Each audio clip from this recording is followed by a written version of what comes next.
name. And then, yung pong date birth. Make sure na tama po yung inyong pagta-type.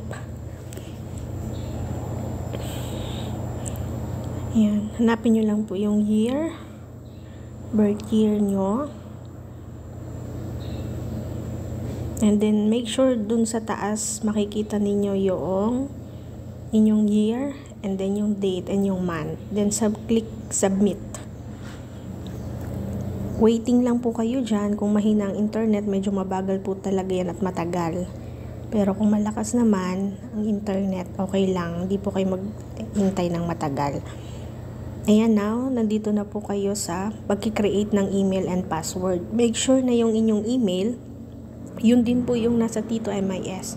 Dapat po consistent tayo sa lahat ng ating details, sa lahat ng ating finill up na forms, sa encoded sa Tito MIS.